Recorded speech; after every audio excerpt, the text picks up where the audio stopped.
Hello everyone, and welcome to the channel, Sola Stories. I am 68 years old, and my son wanted to send me to a nursing home.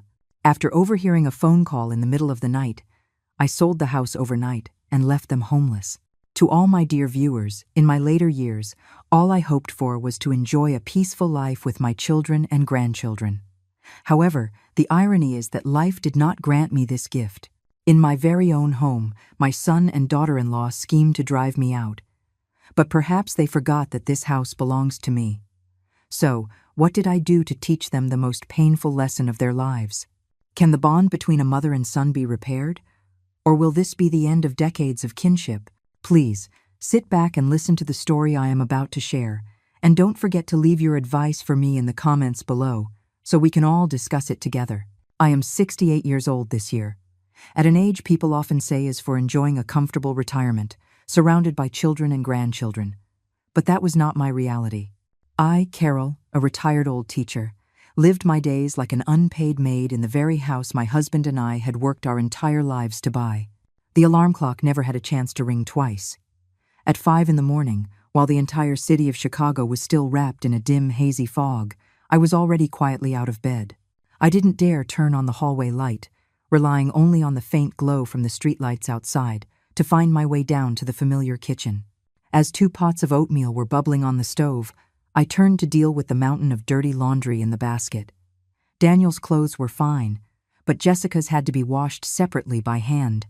They were all expensive brand-name items, and she never tired of reminding me, "Mom, remember to be gentle. The washing machine will ruin the fabric fibers." At precisely 7 o'clock, when everything was ready and the dining table was set, the 2 bedroom doors on the second floor finally opened one after the other. Daniel came downstairs first, letting out a long yawn and saying lazily, "Morning, Mom." I responded with a smile that had become an instinct. "You're awake, son. Come and eat breakfast while it's hot."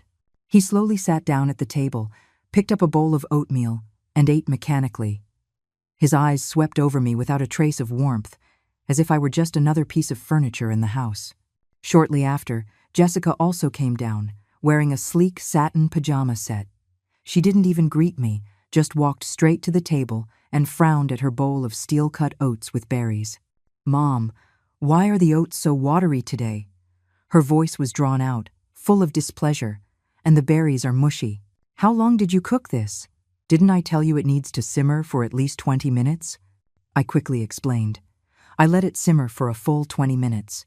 Maybe it was the berries I bought today. Was it a problem with the berries or a problem with you?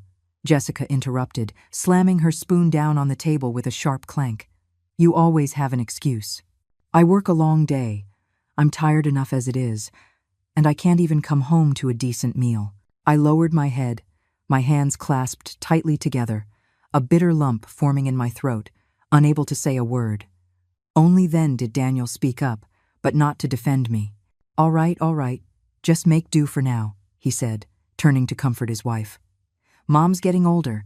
Sometimes her memory isn't what it used to be. Don't hold it against her." Then he turned to me, his tone like he was granting a favor. "Mom, just be more careful next time.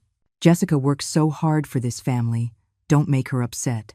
Breakfast ended in silence. Jessica threw her napkin on the table, stood up, and tossed out a cold remark. "The clothes I took off yesterday are in the corner of the room. Mom, remember to wash them. Oh, and..." She paused at the bottom of the stairs, turning back to look at me, her gaze as sharp as a knife. "Isn't today the day you get your Social Security check? When you get the money, give it to me. The cost of living has skyrocketed lately. Utility bills are through the roof. How is Daniel's salary alone supposed to be enough?" I was stunned. My entire Social Security check, the meager retirement I had saved after standing at a lectern for over 30 years, was taken by her under the pretext of covering household expenses. She saw it as my rightful obligation, as if I were living in their house for free, even though the deed to this house clearly had the name Carol written on it. My lips moved, trying to form a weak protest, but I wanted to keep a little for myself, just in case. "In case of what?" Jessica scoffed, a sarcastic smile on her face. "Mom, you're at home. If you get sick, my husband and I are here to take care of you. What do you need emergency money for? Or are you trying to hide a secret stash for someone? Her words were like a bucket of cold water poured over my head. I looked at Daniel, hoping my only son would say something, anything. But he avoided my gaze, bowing his head to shovel the last bite of oatmeal into his mouth before standing up. "Mom, it's right for Jessica to manage it," he said, looking back as he went upstairs. "She's better at managing finances than you are. You just relax and don't worry about it." The bedroom door upstairs slammed shut, leaving me alone, standing forlornly by the cold dining table. Tears streamed down my face, and I couldn't stop them. I looked around the room. Every brick, every piece of furniture, had been hand-picked and arranged by me and my late husband. This was my home, the place where I raised Daniel, the place that held the most beautiful memories of my life. But now, I felt like a stranger.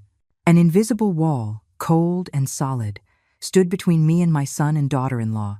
They lived their lives on one side of that wall, while I was pushed to the other, a silent shadow whose only purpose was to serve and to give. The argument that day was the first time in my nearly 70 years that I had ever raised my voice at my son.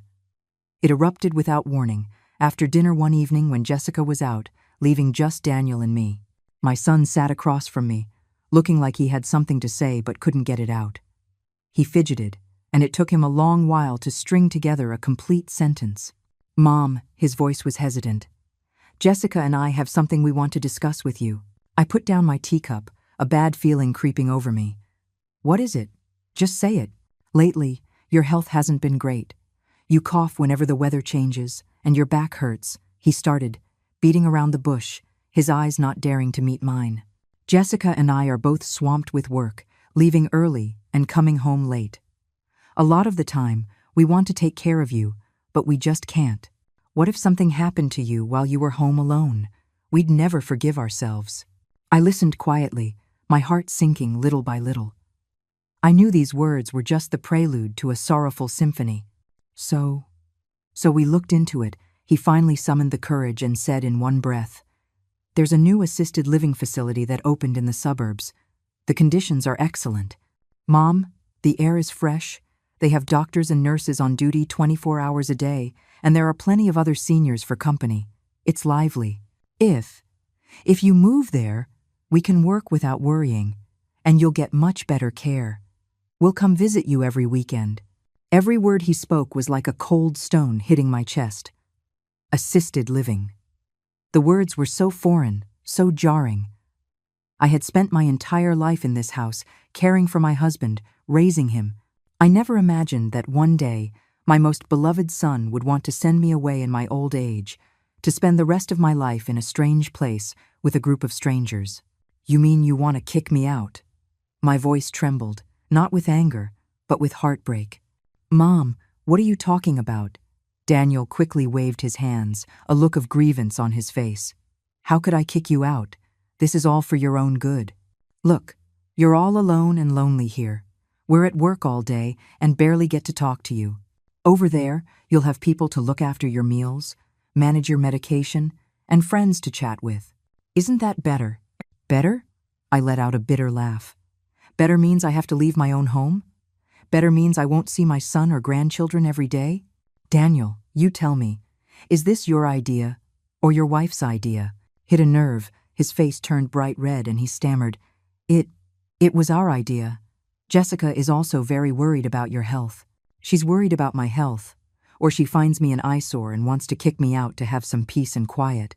The anger I had suppressed for so long finally erupted. "I live in this house. I don't sponge off of you. I can still take care of myself. I cook, I do the laundry, I clean. What would this house become without me? Now you think I'm old, in the way, and you want to throw me out, is that it?" "Mom, how can you say that about Jessica?" Daniel raised his voice too. "You have no idea how much she does for this family. You're old, and your thinking is stubborn. Times are different now. It's common for seniors to go to assisted living. They go there to enjoy their lives." "Enjoy my life? This is a kind of enjoyment I don't want." I slammed my hand on the table, splashing tea from the cups. "As long as I have a breath left in me, I am not going anywhere. This is my house. It's where your father's memory lives. You two can leave if you want, but don't even think about kicking me out. The fight ended with Daniel stomping angrily upstairs and slamming his door, plunging the entire house into a dreadful silence. For the next week, the atmosphere in the house was heavier than lead. We passed each other like strangers, and the only sound at the dinner table was the clinking of silverware. Jessica was even worse. Her face was as cold as ice, and she would glance at me out of the corner of her eye, occasionally letting slip a sarcastic comment. Some people get old, but their tempers are still like a child's. Not a single thought for their children. Daniel, on the other hand, was completely silent. He avoided me, trying not to be in the same room with me for more than 5 minutes. Loneliness and grief gnawed at me day by day. At night, lying alone in my cold room, I tossed and turned, unable to sleep. Daniel's words echoed in my ears. Was I really too stubborn, too selfish? Looking at myself in the mirror, a head full of white hair, a face full of wrinkles, my back slightly stooped, I really was old. Sometimes I'd forget to add salt while cooking, and my back would ache for days after sweeping the floor. Maybe my son was right. I began to reconsider. Daniel and Jessica were still young. They needed their own space, their own lives. Having an old woman like me in the house was certainly inconvenient in many ways. They wanted to travel, to hang out with friends, but they were worried about leaving me alone. Perhaps my presence had become a burden to them. A mother's love is about sacrifice, about wanting the best for her children. If my leaving would make them happier, more at ease, perhaps I should accept it. This thought slowly grew in my mind. The initial anger and hurt gradually subsided, leaving only a mother's love. I decided I would be the one to reconcile. First thing tomorrow morning, I would talk to Daniel, tell him I'd come around, that I agreed to go to the assisted living facility as long as they could come see me on the weekends. That night, the air was hot and stuffy. Around 2 a.m, I woke up thirsty, my throat so dry it felt like it was on fire. I quietly got out of bed and felt my way to the kitchen in the dark. The house was silent, except for the regular ticking of the wall clock. As I passed my son and daughter-in-law's bedroom on the 2nd floor, I suddenly heard hushed voices coming from the slightly ajar door. Out of curiosity, I stopped and pressed my ear against the cold wooden door. It was Jessica's voice, sickeningly sweet, a complete contrast to the sharp, harsh tone I was used to. "Mom, you can relax. Daniel and I have already found a nice facility in the suburbs. I guarantee it's absolutely peaceful." My heart sank. She was on the phone with her mother. "Oh, her? Mom, don't you worry. Old people are all talk. She's just lonely and stubborn. She won't last long." I told Daniel to give her a few more days to think it over, then we'll try to persuade her nicely again, and she'll agree right away. My mother-in-law will have people waiting on her hand and foot, meals served, medication given on time. She'll be living like a queen. There was a brief silence, probably her mother speaking on the other end. Then Jessica continued, her voice tinged with excitement. "Yes, Mom, you just take your time packing. As soon as I send this old relic away, you can move in with us. It'll be so much fun. You're all alone back home. It's so boring, and there's no one to take care of you. I worry so much. This house is a 3-story brownstone, very spacious. Her room is on the 1st floor. It's airy and convenient. It's perfect for you, Mom. When you come, I'll cook your favorite dishes every day, take you shopping. We'll have so much to talk about." My body went rigid. Every word Jessica spoke was like a sharp, invisible knife stabbing straight into my heart. They didn't just pierce my flesh, they shattered my soul. Just then, I heard Daniel's voice, the voice of the son I had carried for 9 months. "Yeah, Mom, don't worry. The house is spacious. It's perfect for you to come live here. With you here, Jessica will have some company, and I'll be happy too." Boom! A clap of thunder exploded in my ears. The world around me started spinning, and I had to lean against the wall to keep from collapsing. So this was the truth. All that sweet talk about being worried for my health, about wanting me to have better care, it was all a lie. They weren't worried about me at all. They just needed an excuse, a perfect plan to get rid of me, to take over this house and make room for Jessica's mother to come and enjoy her life. A sharp pain shot through my chest and spread throughout my body, worse than when I gave birth to him, worse than when my husband passed away. This was the pain of betrayal, of deception from my own flesh and blood. I had been deceiving myself, making excuses for their behavior, even preparing to sacrifice my final years. And what did I get in return? A cruel plot, meticulously planned behind my back. If they had just been honest with me and said, "Mom, we want to have my mother-in-law come live with us, is that okay?" Maybe I would have been unhappy, but for my son's sake, I would have agreed. We could have discussed it, lived together, but no, they chose the most despicable way. They chose Jessica's mother and decided to throw me out like a piece of old, unwanted furniture. The chill in the hallway that night was nothing compared to the ice in my heart. The tears had run dry, replaced by something else rising within me. It wasn't wild rage, nor was it desperate sorrow. It was a terrifying calm, a resolve as hard as steel. I quietly turned and walked back to my room, step by soft step, without making a sound. The door to my son's room was still ajar, and inside, their whispers about a happy future without me continued. They wanted this house. They wanted to kick me out to welcome someone else. Fine. Since you want to put on a show, then I, this old woman, will write the ending to this play. An ending you will never forget for the rest of your lives. You want to disappoint me? Fine. I will make you 100 times, 1,000 times more disappointed than I am. After that fateful night, I didn't cry. Not a single tear fell. The pain of being betrayed by my own child was beyond the limit of tears. It solidified into a block of cold, hard ice lodged in my chest. From the moment I turned away from that crack in my son's door, the Carol of yesterday, the weak, forbearing old mother, who always made excuses for her son, was dead. The next morning, I still woke up at 5.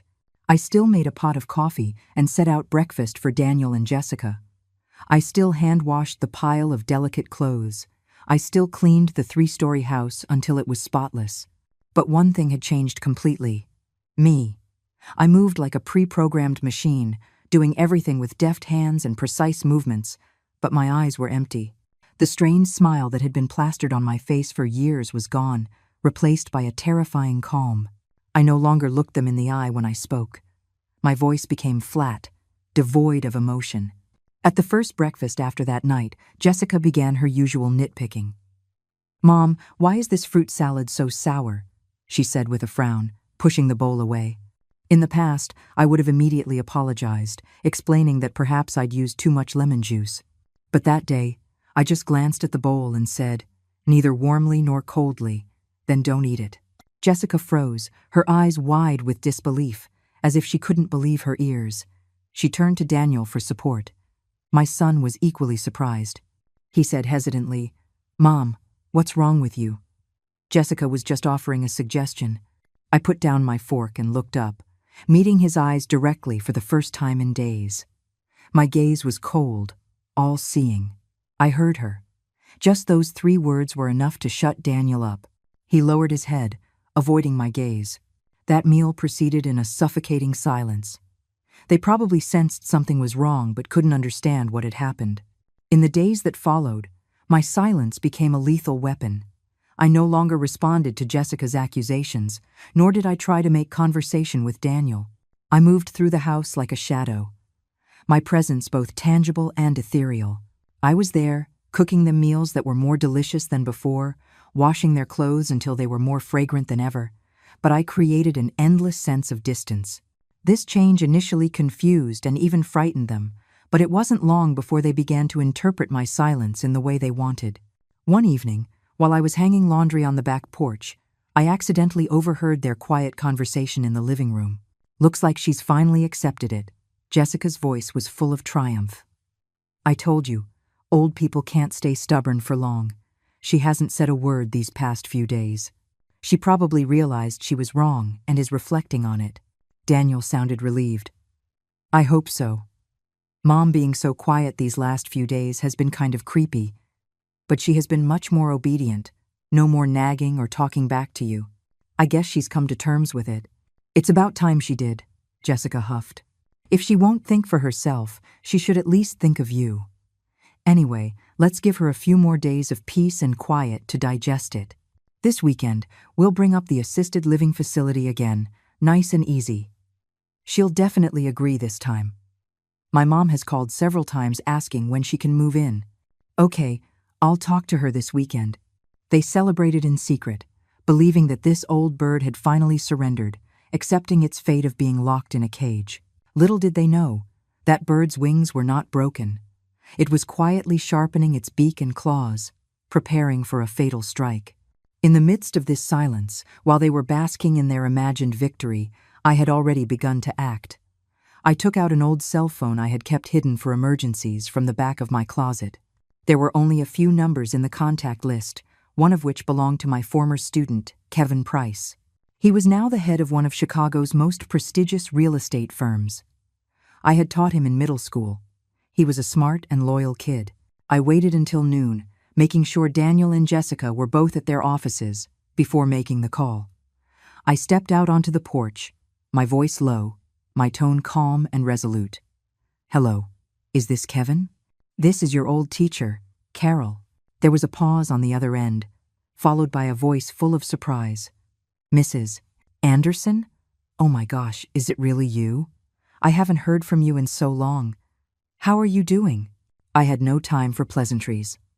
I'm fine, Kevin. I'm calling because I need you to help me with something important. Of course, anything. What is it? I'll do my best.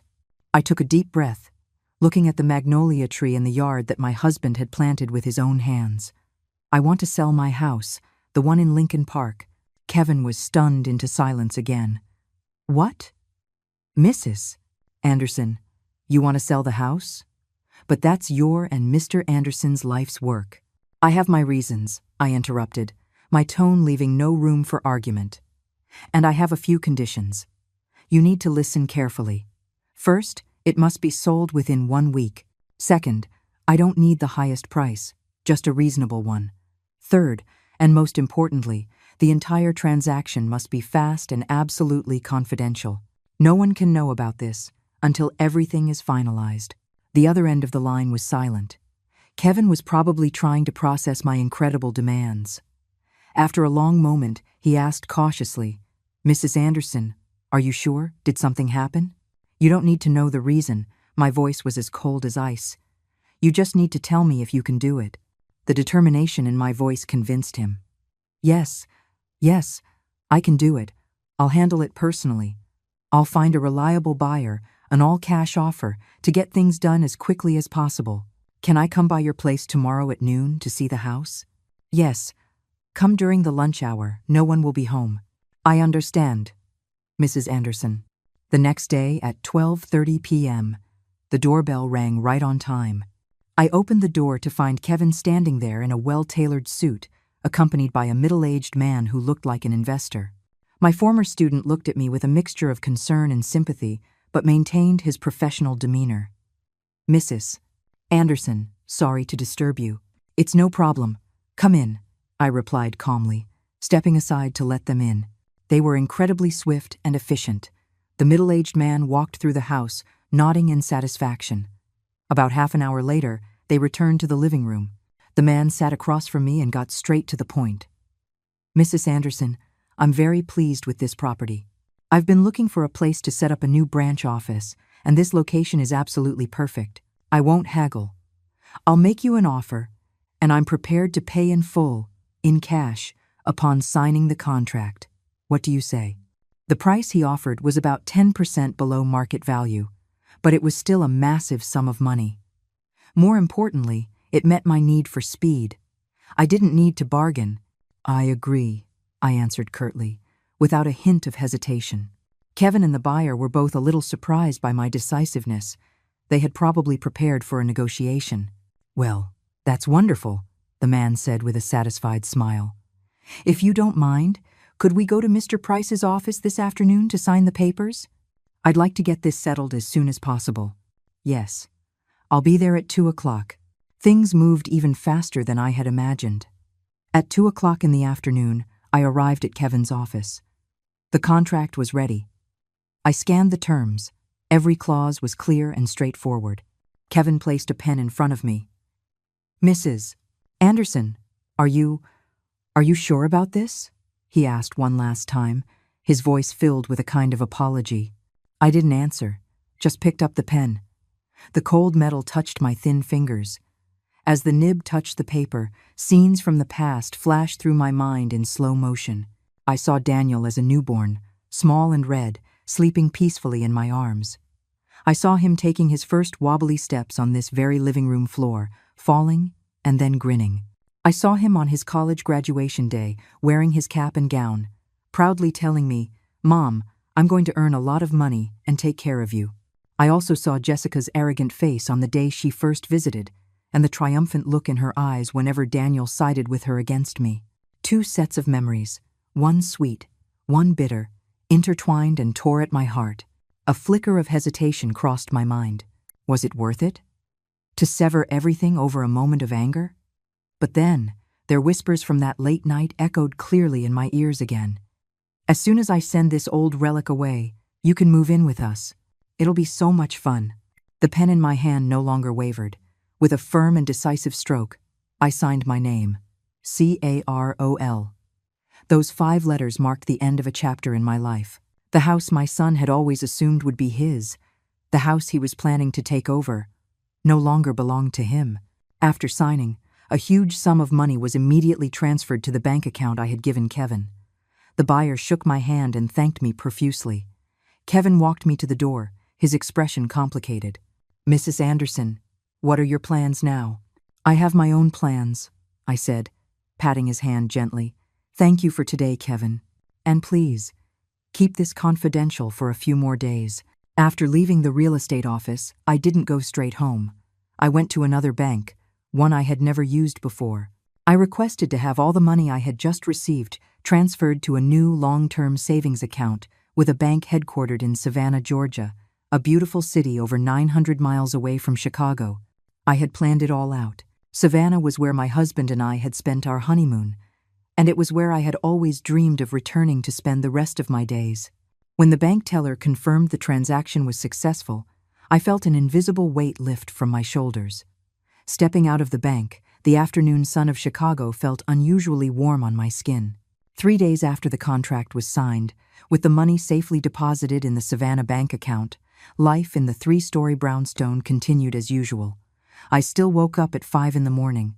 The sounds of coffee brewing, pans sizzling, and the gentle whir of the washing machine still filled the house. But the atmosphere was different. It was no longer heavy and oppressive. Instead, there was a strange quiet, the kind of quiet you find on the surface of a lake just before a storm. I was that lake, and the storm was perfectly hidden in my depths. Daniel and Jessica, seeing how unusually compliant I had been these past few days, had completely let down their guard. They interpreted my silence as surrender, a sign of accepting my fate. They started to become happier, laughing and chatting at the dinner table.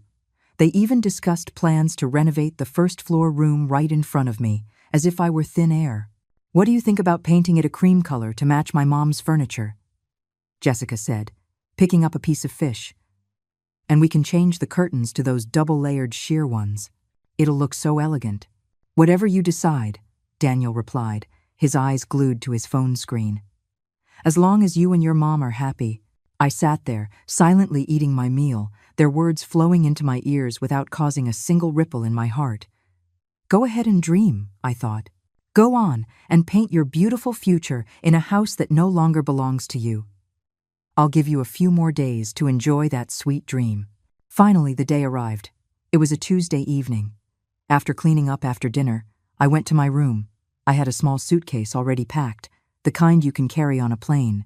Inside were just a few changes of clothes, an old photo album with pictures of my husband and me, and a silk scarf he had given me.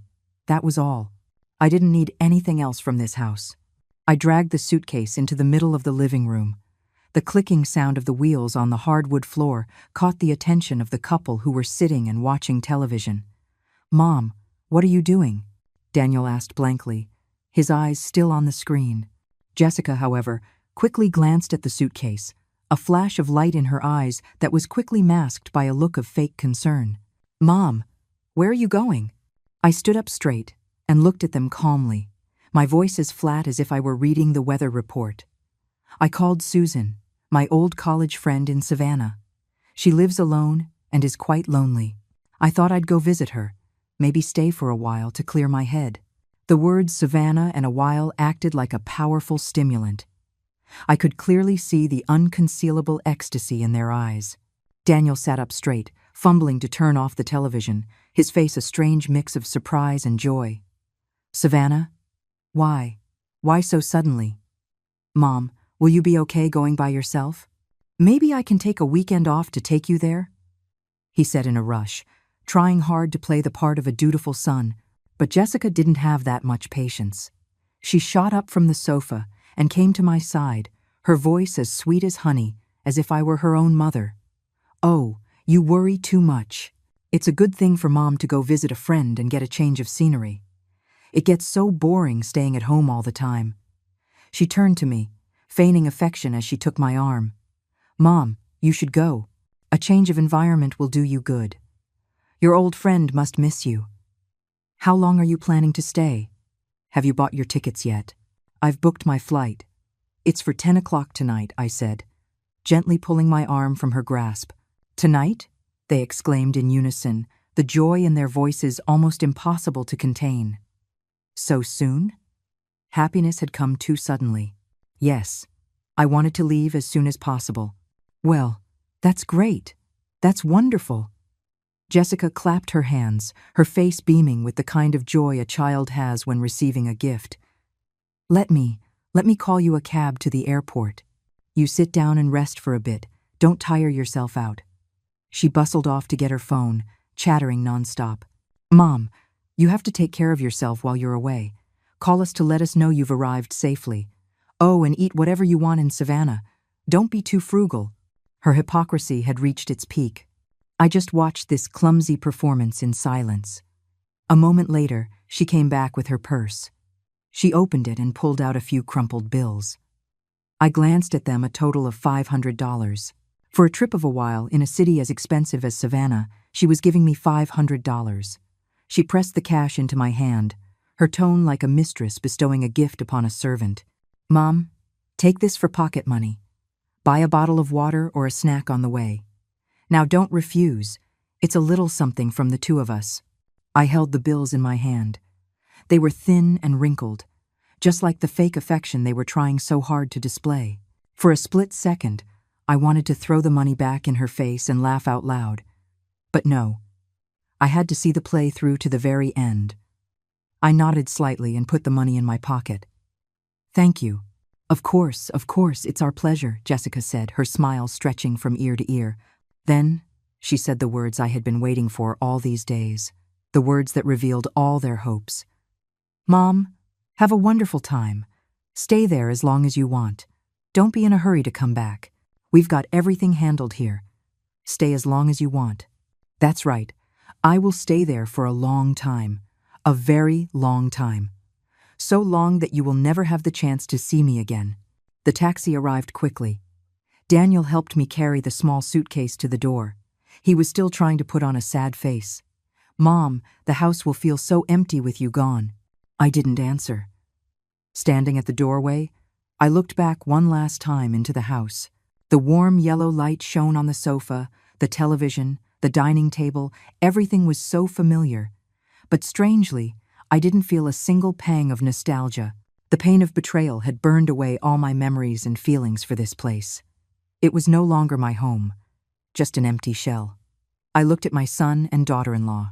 They stood there, waving, their faces plastered with incredibly fake farewell smiles. They were sending off a burden, an obstacle in their lives. They were eagerly anticipating a new life, a new future in the house they thought was already theirs. I'm leaving now, I said flatly, my final words. Okay, Mom. Travel safe. Remember to call when you get there. I turned, got into the car, and it pulled away, leaving the house and the two people drunk on their victory behind me. I didn't look back. Through the rearview mirror, I saw the silhouette of the house grow smaller and smaller until it finally disappeared around a corner. A chapter of my life had officially closed. I didn't know what the future in Savannah held, but I was certain of one thing. I was free. When the red-eye flight landed at Savannah, divided by Hilton Head International Airport, The city was still asleep. I didn't linger, instead taking the first shuttle into the city proper. As the first rays of dawn pierced through the thin mist, casting a golden glow on the old cobblestone squares and quiet, moss-draped oaks, I knew I had come to the right place. The air here was fresh and sweet, with the faint scent of flowers, a world away from the suffocating air of Chicago, which was thick with exhaust and hypocrisy.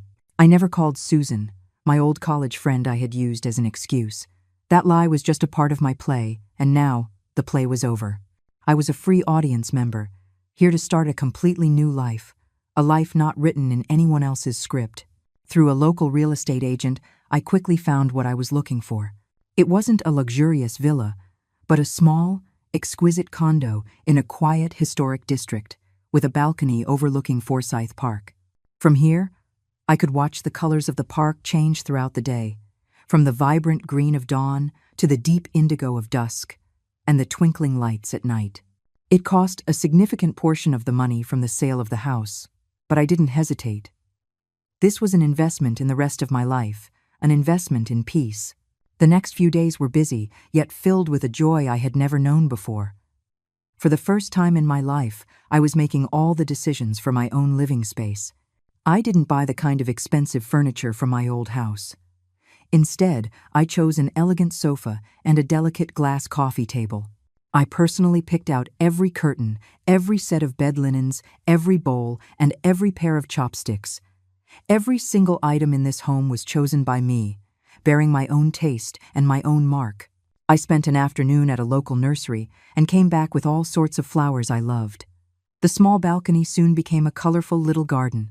Every morning, the first thing I did was no longer rushing to the kitchen to cook for others, but walking out onto my balcony, brewing a pot of jasmine tea, and watering each of my plants while I sipped it. I breathed in the fresh air, gazed at the serene park, and felt an absolute freedom seeping into every cell of my body. There were no more nagging complaints about the food, no more contemptuous eye rolls, no more commanding tones or condescending attitudes, and no more feeling like I was an extra, a burden in my own home. Here, I was the master. I could cook whatever I wanted, whenever I wanted. Sometimes, for dinner, I would just have a single ear of corn and a glass of soy milk, then sit on the balcony and read until late at night. The silence wasn't scary.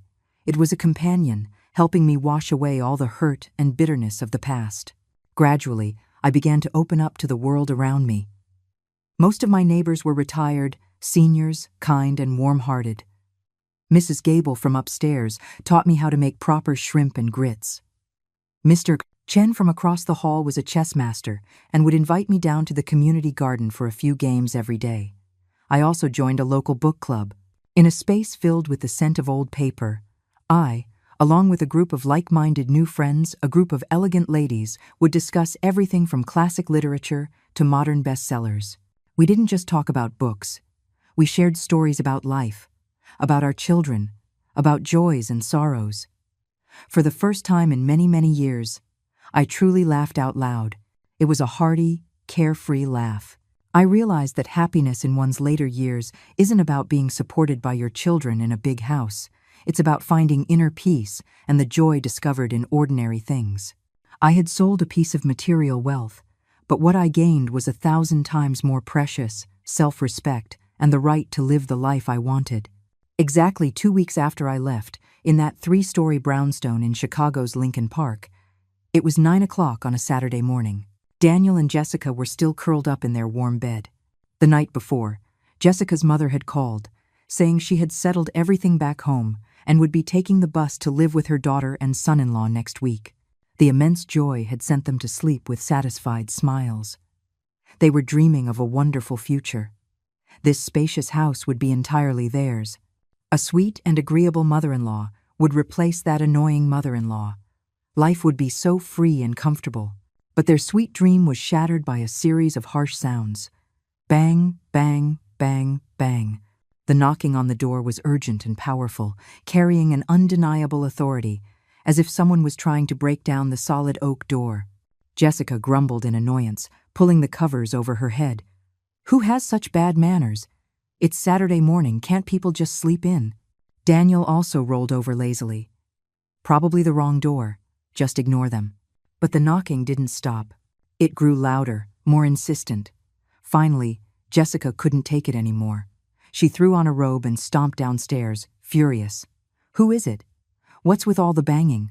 "You sound like a debt collector," she yelled through the door. "We're from the law office, accompanying the new owner of this property. Please open the door and cooperate," a strange man's voice responded, cold and firm. Jessica froze. "New owner?" she muttered. "They must be crazy." Then she impatiently unlocked the door. Standing before her were three men, one well-dressed, middle-aged man who looked like a businessman, one in a security guard's uniform with a stern expression, and another in a suit holding a briefcase, who introduced himself as a lawyer. "Who are you? What kind of nonsense are you talking about?" Jessica asked, crossing her arms and tilting her chin up.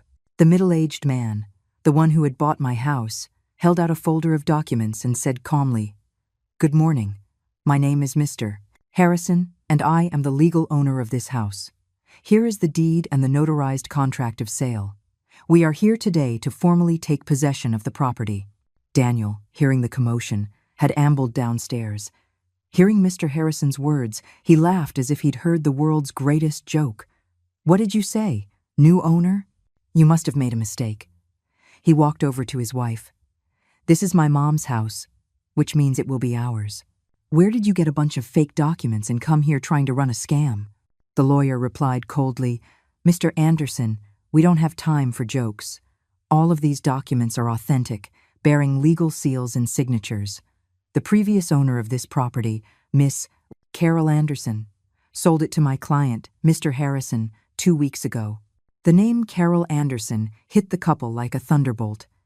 They stared at each other, the confidence on their faces instantly replaced by extreme panic. "Impossible!" Jessica shrieked, her voice piercing. "My mother-in-law went to Savannah to visit a friend. There's no way she would sell the house. You're all a bunch of con artists." "She went to Savannah?" the lawyer said with a disdainful smile. "Perhaps. But before she left, she finalized all the legal procedures. According to the terms of the contract, the seller must vacate the premises within 15 days of receiving full payment. Today is the 16th day. Therefore, we are requesting that you both clear out all your personal belongings and leave within 24 hours. 24 hours? Are you insane?" Daniel yelled, fear beginning to consume his reason. "I don't believe you. Let me see those papers." He snatched the folder from the lawyer's hand. His eyes frantically scanned every line, the property title transfer agreement, and his mother's handwriting, both firm and gentle. The signature he had seen thousands of times on report cards, permission slips, and birthday cards. There was no mistake. Whoosh! The document slipped from Daniel's trembling hands and scattered across the floor. His face was ashen, drained of all color. He staggered, having to lean against the wall to stay upright. He understood. He understood everything. His mother's terrifying calm, the sudden trip to Savannah, his wife's words, "Stay as long as you want." It was all an act. A perfect play directed by his mother, and he and his wife were nothing but two clueless puppets on a string. She hadn't accepted her fate at all. She had fought back. With a single devastating blow, she had struck down their greed and foolishness. "No. Impossible. Mom," he muttered, completely broken. Seeing her husband's state, Jessica scrambled to pick up the documents. When she saw the signature, she too looked as if she had been struck by lightning. The dream of a comfortable life, the dream of bringing her own mother to live in luxury, it all popped like a soap bubble. She collapsed onto the floor in a heap and began to wail. The lawyer watched the scene, his face impassive. "We regret the circumstances, but the law is the law. In 24 hours, we will return with the police to enforce the eviction. We hope you will cooperate." With that, the three men turned and left, leaving behind a scene of devastation, and two people plunged into a chasm of despair. The door closed with a thud, shutting out all light and hope. Daniel, trembling, pulled out his phone and dialed my number. But all he heard was silence. 24 hours is far too short a time to accept a cruel reality and pack up a lifetime of belongings. For Daniel and Jessica, it was 24 hours of hell on earth. They scrambled around like headless chickens. The sounds of crying, shouting, and things being carelessly thrown about echoed through the house that was no longer theirs. Jessica packed clothes into a suitcase, weeping and cursing under her breath. Oh my God, that old hag, that vicious old woman. How could she do this to us? She's crazy. She's completely lost her mind. Daniel didn't even have the strength to curse.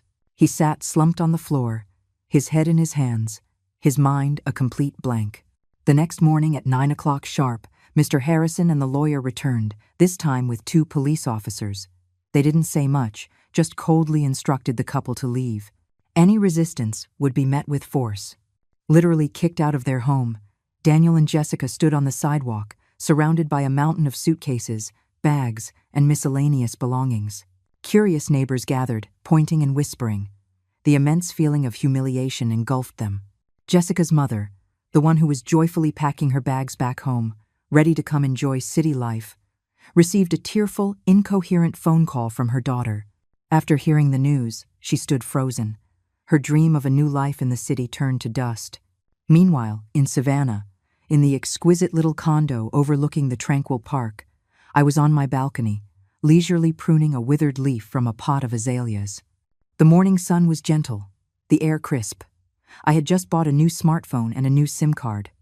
The old flip phone with the Chicago number was still there. I had kept it, not for communication, but for waiting. I knew this day would come sooner or later.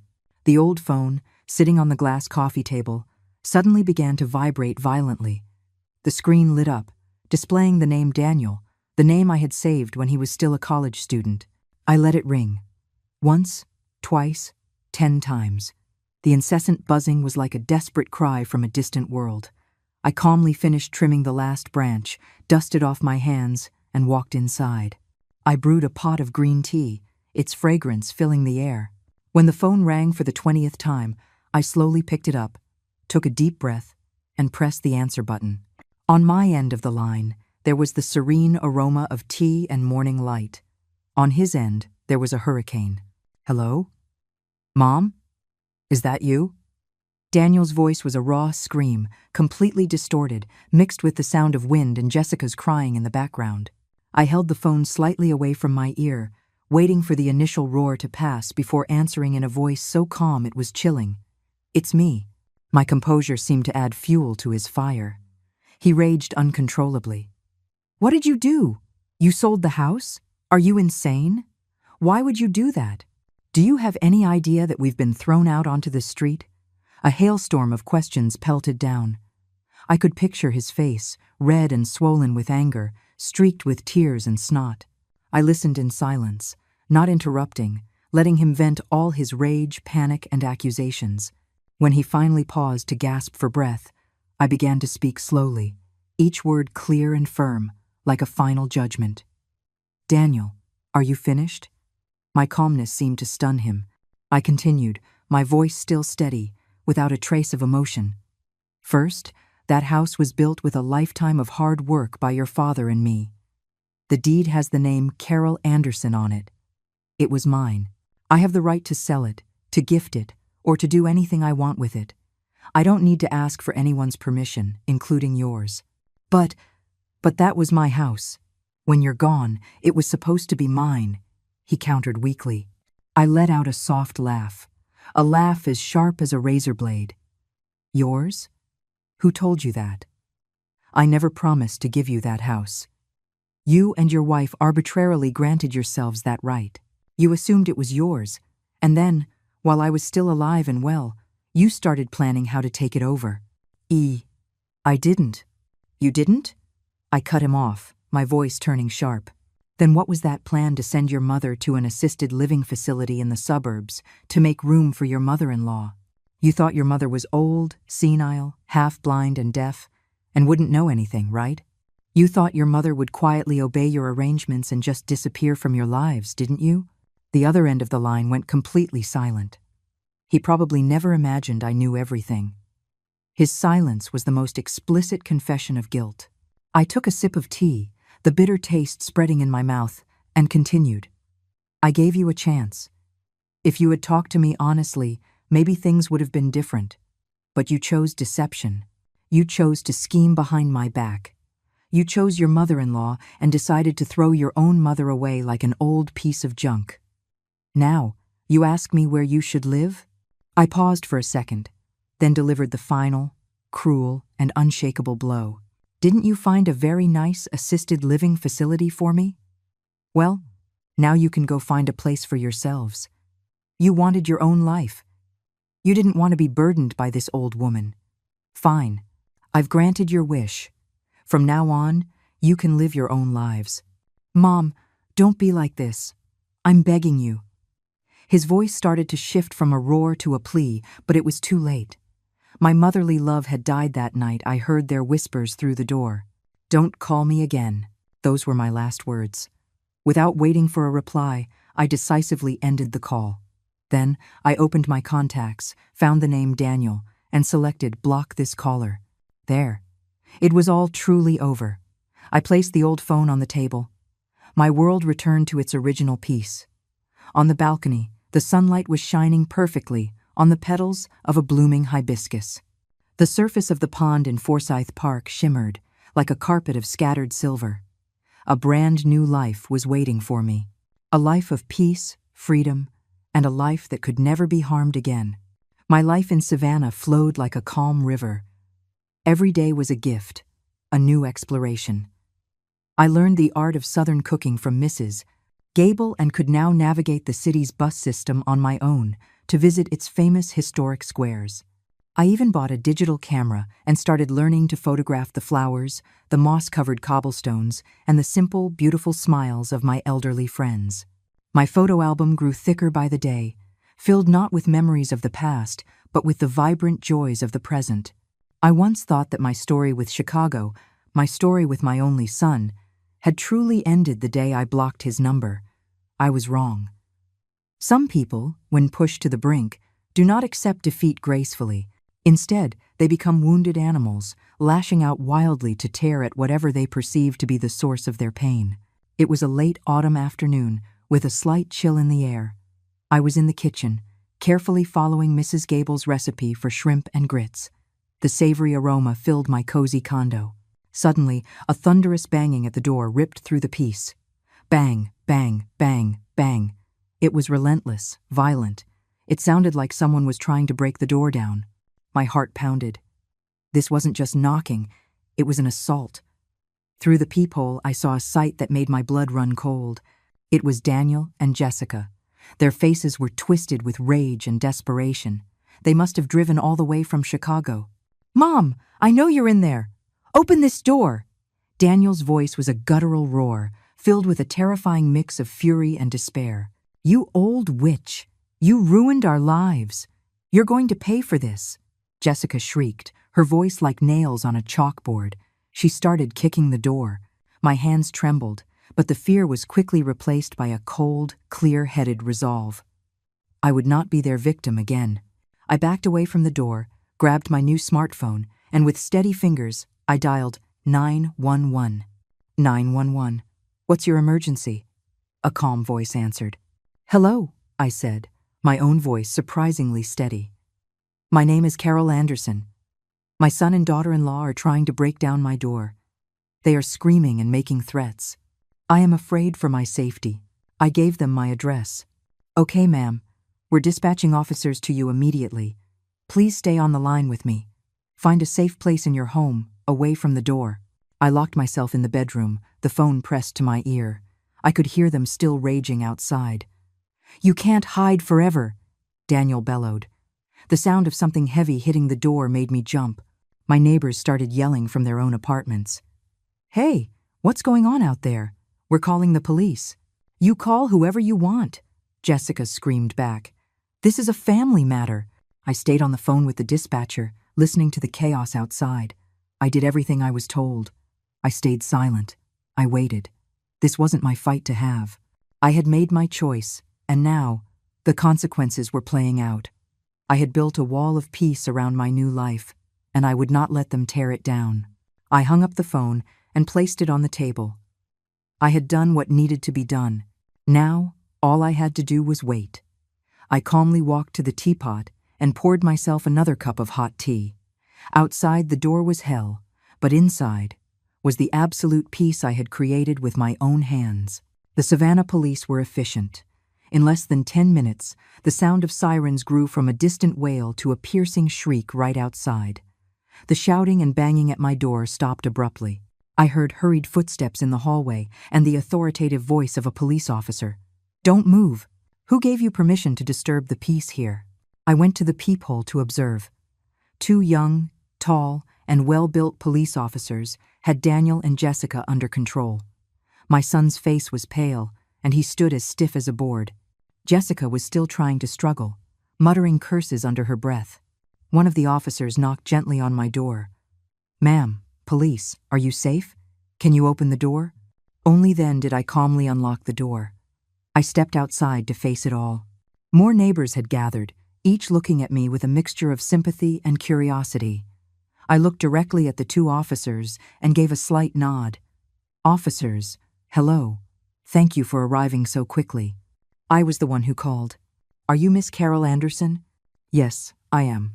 The officer turned to the now quiet Daniel and Jessica. "And who are these 2 to you?" Before I could answer, Daniel looked up, his eyes a complex mix of resentment and a sliver of pleading. "Officer, this is my mother. We just wanted to talk to our mom." I gave a faint smile. "Officer, yes, this is my son, but I do not want to talk to him. They drove here from Chicago, tried to break down my door, screamed at me, cursed at me, and threatened me. All of my neighbors here can attest to that." The surrounding neighbors immediately nodded in confirmation. Mrs. Gable from upstairs even said loudly, "That's right, officer. They've been causing a ruckus for a while now. That woman even said she was going to kill Mrs. Anderson. She was terrifying." Hearing this, the 2 officers' expressions turned stern. They turned to Daniel and Jessica.